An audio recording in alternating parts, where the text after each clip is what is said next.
Welcome everyone to Hip Hop and Horror, presented by Horror in Color. Hey. What up? Hey. What's up, y'all? Thank you so much, everyone, for being here. My name is Jose from Horror in Color, and we're so glad to have all of you. It is an absolute honor. Director Roscoe Guerrero, Creative Director Franc Fernandez, and of course, the superstar, Tinashe. This is completely drenched in horror visuals. Tinashe, goes all the way back to your first mixtape, In Case We Die. That's pretty dark, even within lyricism, within visuals. What's your relationship like with horror? Horror's always been like one of my favorite genres. Like when I was younger, my favorite movie was like Saw. So I've always been like really loved just the gruesomeness of horror, and I've just loved watching those films for so many years. I think when I started making my art, I thought it was a really interesting juxtaposition between like me as a person and like my music and my sound and my voice kind of being kind of sweet. I always wanted to kind of throw in things that made people feel like, oh, okay, this is there's a little bit more to this than maybe meets the eye.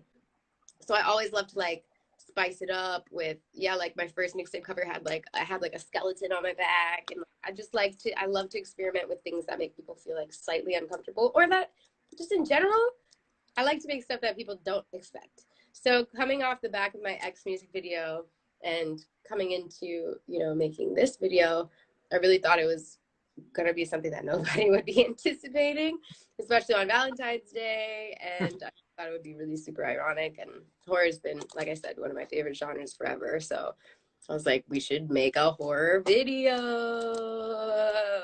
Did naturally kind of lend itself to be horror from the moment that you started recording it? I think the song was created as its own body of work. I created the song without the intention of making a horror video. I think usually that's what happens with me. Like it goes in parts. Like I create the music, and then like at a later time, maybe I'll start like thinking about what visually I think it represents. I think for this song, it's got such like a sweet lyric, and it's like very much about love, but it's also about like kind of like an agitated version of love. Like you need someone, like you're craving someone, like a little bit obsessy, maybe like deranged. And so I wanted to play into that even more, that maybe, okay, I think if we make a video that's really dark to this song that sounds really light and bubbly, there would be like a really nice irony there.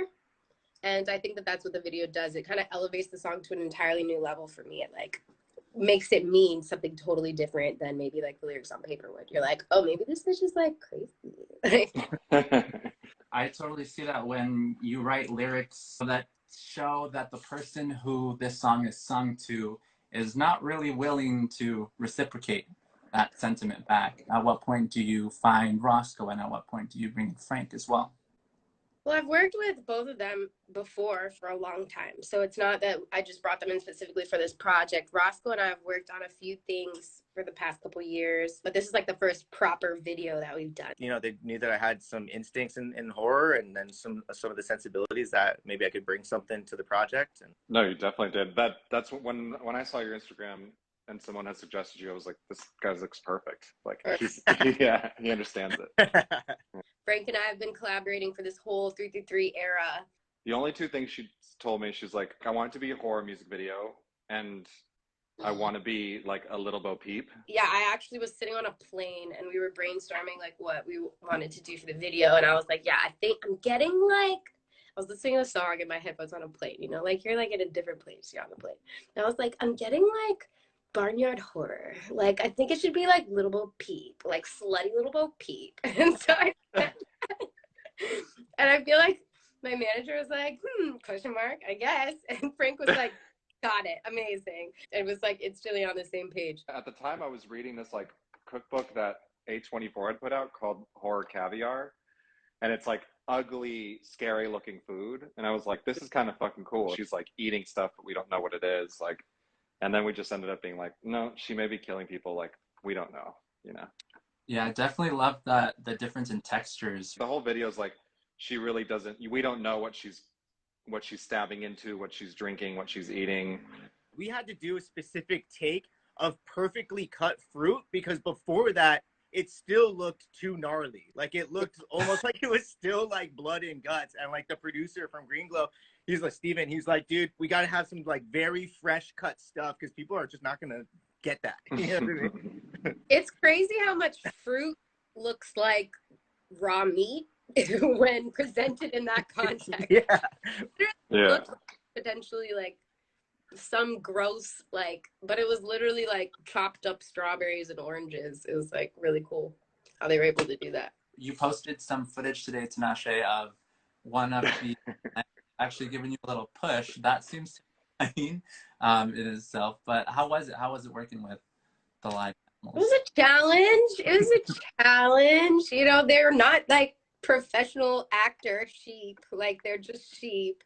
So we had to kind of rig it where I was like holding food in my hand so I could kind of lead them so that they would potentially follow me. But there would be so many takes where like they would run away, like they were not following me. Or that one sheep, the one with the black face, he kept like getting too close to me and he would like jump up on my skirt and like pull my skirt down and I'd have to be like, cut, do it again, cut.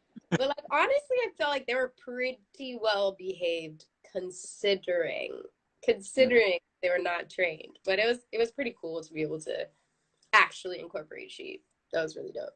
Who brought in all the other elements? It was definitely like a collaboration with me and Tinashe when we were writing the treatment. I think because she said horror movie, I thought it would be cool to do this sort of like homage to like every horror film. So there's like a point where like you see all the weapons and they're all weapons from other horror movies. So it's kind of like a little love letter to all that stuff. What really sprung it was the fact that she wanted like daylight horror, which I think is always like kind of the most horrific ideas. Like seeing blood in sunlight is like, it's kind of worse than seeing it at night. Totally. Yeah. And it's like unexpected. But Right. Frank the one who brought in the specific Texas Chainsaw Massacre reference, like that frame of her in the back of the truck with the blood, and she's like laughing, reading that exact moment. Because we found a truck that was like the same color, just like happened to. On set. It was just on set. Yeah. So Crazy. great. Yeah. It looks right on too. I'm interested, Roscoe, how was it creating something that people would have such a specific reference for? Fun, you know, because I'm like them, I'm just a massive horror fan, especially like 70s and 80s horror, you know, and slashers. And so being able to like recreate that, and then, you know, Tinashe being in the back of the truck and like going for it, and it was fucking awesome. You know, it was kind of a cool experience too, like being able to come into something that they had already sort of worked out and like figured out the story of it, and then like just how to interpret that, you know, and just sort of translate their stuff and just like mix it up and make it, you know. It was a really fun challenge. You know what else was kind of a coinky-dink? When we were looking for locations, it was really like we were starting looking for fields because like the main entrance is kind of like in a field and it's like with the sheep, kind of like giving Bo Peep like farmer, deranged farmer kind of vibes. The location that we found that had the best range, like both had a place that we could go inside, that we could chop things up, that looked cool for like a dance sequence, and had like a field, happened to be like an orange grove. And that wasn't necessarily intentional at first, but it made perfect sense when we were incorporating the blood oranges and we were in like this orange grove. So I feel like everything just kind of fell into place. It was like perfect. Dope. For the deleted parts that you show, like that didn't make the video, like some of the footage that you posted today, Tinashe, what happens to those things that, you know, aren't really for the public to end up seeing? You know, they get lost in the dimension of lost songs and lost videos and things that get cut. And it's really good. That's really good. Eventually that scene got cut because to me, I felt like we wanted to keep it more in the narrative space. And I feel like that performance shot kind of took us into more like music video territory, where we already had that with the dance sequence. And I just felt like it kind of ended up being unnecessary. And I wanted to stick with storyline and narrative. So that's why that scene inevitably got cut, even though it looked really good. Yeah. But that's a great problem to have in a music video when you have to cut something that's like awesome, you know, because that not oftentimes doesn't happen. Usually you have too little footage, not like we have too much. Absolutely. Kill your darlings. For doing the kind of written treatment for a project like this, how do you usually start? I work visually. Like I go through my bank of images that I have a horror folder, and then I go and like kind of Google stuff, or I go on this website called Shot Deck, where like they've essentially screenshot a ton of movies and have tagged them, so you can search for like bloody eye, and like hundreds of bloody eyes come up, you know? So it's mostly visual, and then I see these beats that could be in it. I kind of knew like it has to be field, it has to be sheep, it has to, you know what I mean? Like I was like looking for these beats that we could follow. But it's mostly like a couple sentences describing what comes and then a few references. I see we have questions specifically about the project that this is from, 333, the deluxe edition. And this seems darker than the album 333 in general. Frank, you worked on the cover for that as well, and the album art is quite different. I always love to play with duality, and I love to play with like the range that it lives within all of us. I think again, like having some juxtaposition between like the original cover and then the deluxe is what makes it interesting. It kind of completes the storyline. 333, the original cover art was a lot about potentially living in simulated reality, kind of letting go of things holding us back. It was very spiritual. It was very like natural. It was very awoken. It was very like third eye. We made some references throughout those videos about like VR and about, potentially thinking about what reality really is, playing with, okay, like this is one side of it, but then maybe the deluxe reveals this entirely new side of it where we've kind of broken that fourth wall down. Like maybe we've broken out of the simulation, and that's where kind of like the scaffolding kind of comes in. Like it was all a set kind of a thing, or, it was all, not what it seems, what it appears to be. And just kind of playing with those concepts, I think was really fun. And having this being like the darker version of 333, aesthetically speaking, it made a lot of sense for all the visuals to kind of fall in that same vein. So it made perfect sense to make a video that was really dark as well. Totally different than like Pasadena or Bouncin' or any of the other ones. So that was pretty fun. Frank, what would you say? Yeah, I mean, I think like I was excited because I feel like, for the first kind of wave of 333, it was like kind of high fantasy, beautiful, lush, like this almost like goddess looking woman in like a jungle or forest, and who's got like these sort of supernatural almost powers where she can see further. And then the other one, it felt like it was like we ripped out the fantasy, and suddenly it's almost like this girl that's almost kind of in like a dark future, trying to recreate that with like electronics rather than like it being from her, and instead of like having lots of depth where you can see forest in the background, it was really flat, so there was like nothing but void behind her. So it's like, this idea of like this dark sister that is almost trying to recreate 333 but is doing it in her own way, and potentially exist in the same universe or in two different universes simultaneously. I think right. It was like, okay, maybe you can look at it through one perspective and it's like this nymph goddess, and maybe you can look at it through some other perspective and it's really like it's all digital. I've seen that theme with your work repeatedly, like with Night Ride right before Joyride. I love that kind of duality that stays consistent. I wonder how it was for you going into this knowing that the Texas Chainsaw Massacre movie is just about to come out. I knew it was coming out, but I had no idea it was coming out. Like, I think it comes out like tomorrow. Like, yeah. Right? And all of a sudden there was like a Fangoria thing and all this stuff. I was like, what the shit? But I knew it was coming out. I mean, I've been following the project forever. And so that's just a happy accident, man. That's the universe. Absolutely.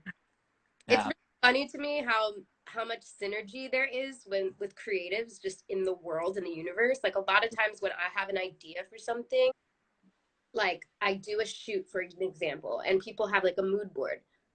I'll see the same themes popping up in like 8 other mood boards of other shoots. Or like if I have an idea for something and we do it, then all of a sudden I like start seeing that idea with a lot of other people. And it's just like really interesting, I think, how like the zeitgeist, like we'll all, like creatives are somehow tapped into like the same, I don't know. Like the ether. Explain it. I noticed it a lot, honestly. Yeah, when we were about to shoot Naturally, that trailer for X came out, which is also a song title of yours. but like it's also like daylight barnyard horror from like that looks like 70s. It was just like, okay, this is crazy that we're That came out seeing it. the day of like the location scout. We were talking about it. Like, I just saw this trailer. I was like, dude, I was just watching that in the car. Yeah, it's so crazy. Pretty cool. Now people have gotten some time to live with it. What have been your favorite kind of reactions, and what do you think? Sold my soul. My soul. Is there a lot of Illuminati comments? A lot, but they didn't up until like today. It like took them Okay. days for them to like tell their friends who like don't really even care about the video to like come and be like, she's the devil, she's okay, get her. But yeah, I think, you know, it's fun. It's just interesting to me, like, let artists have the space to like, you know, be creative and dive into different themes and like Experiment. For me, yeah, experiment Yeah. and play. It's fun. It's way more fun. Were there any things that people haven't noticed yet? There's things that people haven't really talked about, like maybe like the three sheep, like the three references 333. Like I thought somebody would get that. Nobody really got that. The bag that I'm potentially like scything was maybe full of fruit and not, you know, like full of blood. Really just kind of little things like that. Someone asked, would you say the Naturally music video is the alter ego of the Pasadena music video? Because this Lux Reloaded says they have a similar vibe. Yeah, I actually really wanted to make sure that we try to keep it as separate from Pasadena as possible, because obviously we're shooting in LA, so a lot of like the nature scenery looks similar. No, I don't think it was like direct. It's just, you know, part of playing with that juxtaposition between like light and dark. The white dress and the gore and the innocence of it being like a nursery rhyme character, pretty much, Lil Bo Peep. I think that's where it like really like the horror begins, because you're taking something that like we know and are aware of since we were like little kids. And that's so sweet. It's just like, oh my God, she's so cute. She lost her sheep. She's just walking in the forest with her sheep. She's so innocent. And then having that person then end up shink, you know, I think that that's what kind of made it just really funny and interesting. Someone said, when 666 dropping? Never. And how about the cowgirl elements as well? We set up kind of a little backdrop here as well, inspired Naturally video. The cowgirl moment was amazing because I feel like I've never done a cowgirl moment visually. So again, it was just giving people something totally new, totally fresh, unexpected. I was like, I'm in my country era. I need a cowboy hat. I need the whole thing. That outfit was just like really beautiful and really, really, really well made, like stitched leather. It was amazing. And then the third look was when I was wearing like the white latex apron, which I thought was really stunning with the blood on it, because it kind of like glistens a bit. Like it doesn't soak in like as if it were cotton or anything. It was latex, so it really looked like 3D, kind of really popped out at you. This narrative as well that you started, and as well as the looks that you just mentioned, will they continue into your live performance? Absolutely. I'm so excited because I get to perform the song coming up. So it's going to be interesting because I don't think we're going to be able to have blood. on primetime TV. So it's going to be like, okay, how can we bring these themes to a place that it makes sense but still feels like it fits into the world that we're creating? So we have some work to do to plan out that performance. We're going to get theatrical. Thank you so much, everyone, for your time. Thanks for having it. Thanks for curating this discussion. It was really fun. If people want to say. Thanks, Roscoe. Thanks, Frank, for hopping on. You guys are awesome. Of course. Oh yeah. Thank you for being Thanks on. for having us. Thank you all, and you're all welcome on this platform at any time in the future. We really love awesome. You have an awesome page, dude. I love it. Thank you. Yeah. Thank you. Thank you. Have a good night, everyone. Bye. Bye. Bye.